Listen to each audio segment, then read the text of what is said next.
begini nih, yang super seperti ini nih. Nah, ini mereka 150, pokoknya 150 ke bawah ini katanya. Per kilo 150 biji ke bawah isinya. Nah, harganya ini ya tergantung harga pasar. Nah, kalau macam ini 200-an lah, 200-an lah, ini begini besarnya tuh. Ini kan jadi bibit semua ini. Iya. Bisa semua tumbuh selama masih ada istilahnya. Ini kan nanti kita, kalau ini tidak lama dorman nih ceritanya. Nah, nanti dia dipetik pada saat sudah jatuh ini. Tidak perlu jatuh sendiri baru dipetik dia. Tidak bisa dipetik kalau begini, dia rusak dia kalau kondisi begini.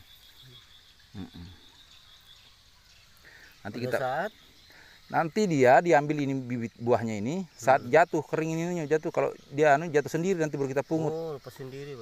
Nanti lepas sendiri baru kita pungut.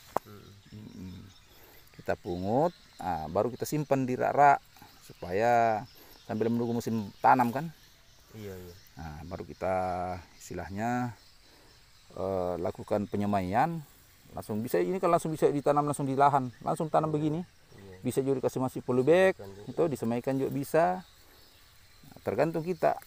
Kalau lahan sudah siap, ya udah langsung kita langsung tanam saja. Kita jaraknya ya 25 cm. Banyak isinya 25 cm pertumbuhannya. Ini katanya saja kalau rata-rata saja kita nanam baru 3 atau 4 biji satu kata, satu pohon buahnya. Nah, itu lumayan kita kali, kan anggaplah ini kita modal kita kembali kan. Iya, Pak. Nah, kita balik modal, berarti untung kita ini 1, 2, 3, 4, 5 dengan isi. Nah, anggaplah kemarin kita tanam seperti ini besarnya. Nah, berarti kita sudah dapat untung 4, ini 5. Ini kan jadi katak juga, ini kata ini. Kita bisa jadi bibit semua ini. Nah, ini anggaplah kita kembali modal.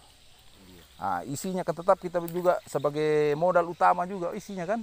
Nah, modal utama isinya. Pemupukan bagaimana? Pemupukan biasa kita, iya di seputaran pohon sekitar ya 5 jari lah, 3 jari, 4 jari lah dari tunggak, dari batang supaya tidak busuk kan. Karena kalau pupuk itu ya itu panas kan.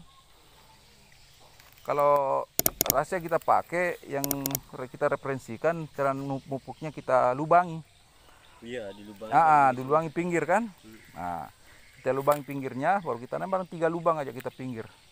Supaya nanti tidak digerus air kalau ada air mengalir ataukah ini tidak terhambur kiri kanan. Ini sebagai sampel saja. Itu bagi teman-teman yang datang ya. Kita lihat inilah jenis pohonnya, namanya porang. Nah, seperti inilah. Nah, kalau diolah tanahnya Pak, harus memang yang direferensikan memang harus tanah diolah. Iya, kalau mau hasil maksimal. Kalau ini ya kurang lebih 1 kiloan lah isinya kalau ini. Kalau sudah panen. Tapi biasanya ini di atas 2 kilo sih anunya. Kalau menurut teman-teman referensi anunya teman-teman yang pembudidaya. Di atas 2 kilo hasilnya. Kalau dengan bibit yang kayak kita tanam sekitar 2 ons. Ini kan masih proses pertumbuhan, masih akan ada tumbuh lagi anunya, tunasnya. Kan minimal dia rata-rata saya lihat itu 3 kali naik tunasnya. 3 kali naik tunas kalau rata pada. Kalau yang kata ada yang sampai 10, 12, ada yang 19. Nah, kalau rata-rata saya itu berbuah 1 biji saja, Pak. Bukan main keuntungan yang kita dapat. Anggaplah rata-rata 3 lah, 3 tunas dalam 1 pohon kan. Nah, kalau 1 tunas 3 tunas dalam 1 bibit, nah itu sudah kita dapat macam kayak ini. Anggaplah ini bilang ada katanya 4 lah yang normal. Nah, kalau ini kan sudah keuntungan kita sudah lumayan. Ini anggaplah jadi kembali modal kan. Modal kita bibitnya itu. Nah, itu keuntungan di bibit di umbinya, untung juga kita kan. Sudah keuntungan berlipat sudah.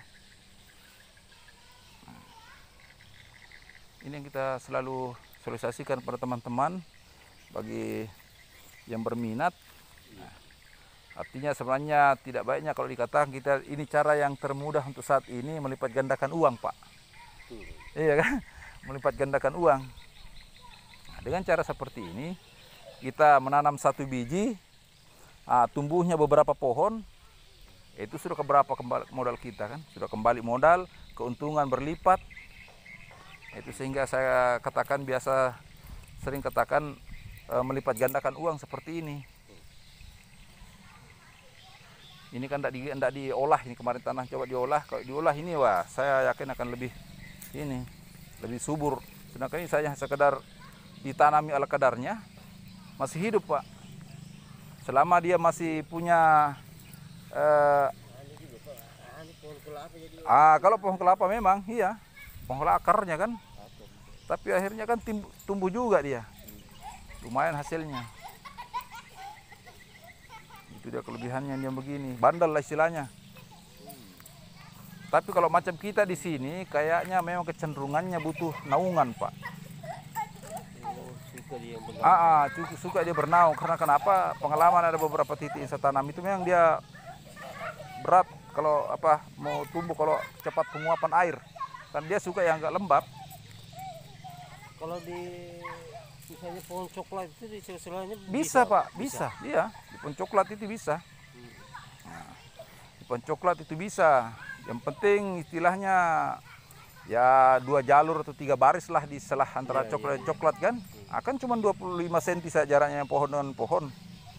Jadi kalau satu di tengah-tengah jalur coklat itu kita tanam 3 baris saja. Nah, kali sekian selah baris dalam coklat, sekian pohon dalam 1 hektar, ribuan juga, Pak. Kalau ada coklat. Nah, sebenarnya untuk sekarang ini kan ya melihat juga kondisi coklat banyak penyakitnya, orang lebih cenderung nanam beginian. Nah, itu sambil menunggu juga coklat tidak berproduksi, nah itu kita tanam. Inilah ya sekedar ala kadarnya untuk sebagai contoh saja. Untuk bahwa sekedar melihat contoh untuk mau tahu bahwa ini seperti ini jenisnya, namanya porang. Barusan saya lihat ini, Pak. Lah iya. Ini saya lihat ini. Nah ini. Nah, bayangkan ini, Pak, ya. Sini kan katanya sudah ada katanya 4 ya kan. 1 2 3 4 ini ada katanya. Ini super. Nah, ini kan jadi supernya nanti. Ini kan masih dalam proses pertumbuhan. Nah, kalau dia bagus nutrisinya ini nanti ada dipupuk lagi. Nah, seperti itu besar-besarnya buahnya. Gitu.